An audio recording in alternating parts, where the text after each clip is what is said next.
All right, well, for more on the Ukraine talks, let's bring in Ihor Michalchyshyn, who is CEO of the Ukrainian Canadian Congress. Mr. Michalchyshyn, good to see you. Thanks for the invitation. So I want to begin with framing the conversation this way. When the initial details of that 28-point U.S. draft plan was filtering out last week, the UCC posted on social media that appeasement always leads to more aggression. After the talks that you've seen happening over the last 48 hours, are you still seeing this process as what essentially amounts to appeasing Russia?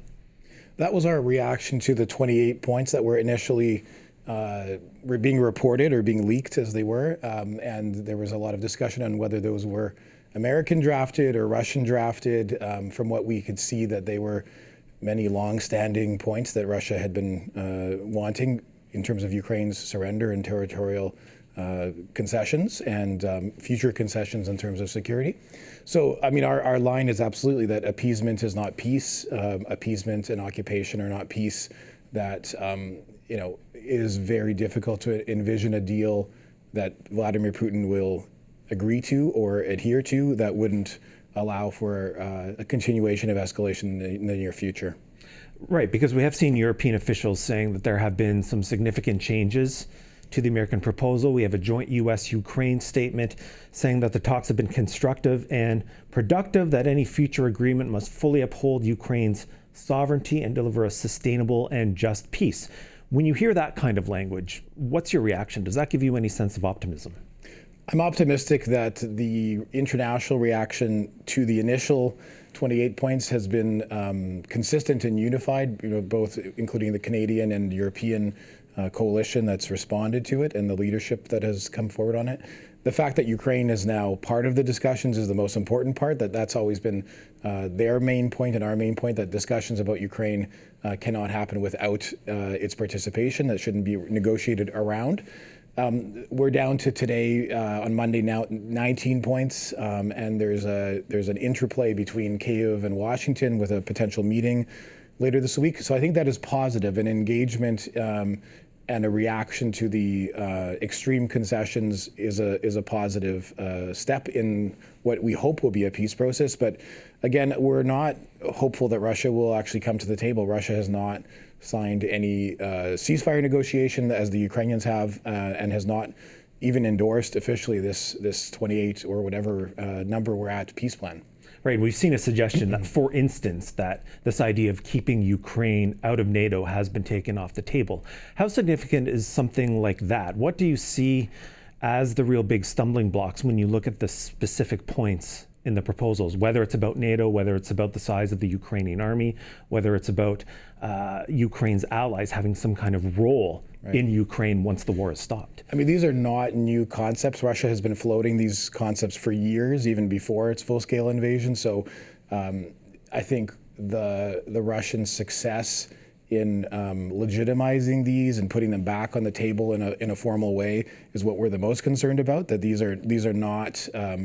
This is part of Russia trying to maneuver its imperial future in terms of how it will regain, in its view, control over Ukraine and the rest of Eastern Europe and rebuild its USSR-like empire.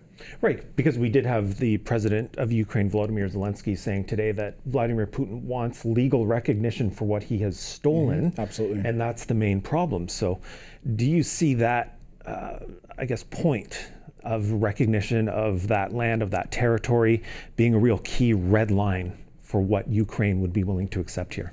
There's many, many red lines here, but I think from the beginning, non-recognition of the Crimean invasion, then the Eastern Ukraine and Donbass. I mean, Putin is seeking recognition and legitimacy. And unfortunately, the Russians are trying to exploit divisions within NATO, within the European Union. They have some allies there who are trying to drive wedges in between those who are allies of Ukraine. And they are having some success on days like this when we are restarting those conversations on the basis of the key Russian concession points. That's a success for them.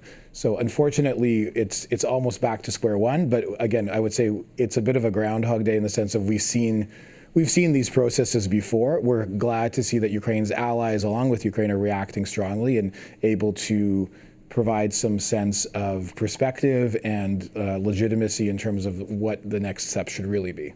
Right, and certainly Canada has been one of those allies over the past 3 years. So I do want to ask you about the Canadian response over the last few days. Are you satisfied with what you've heard from the Canadian government as these draft plans have come out, as these negotiations have been happening?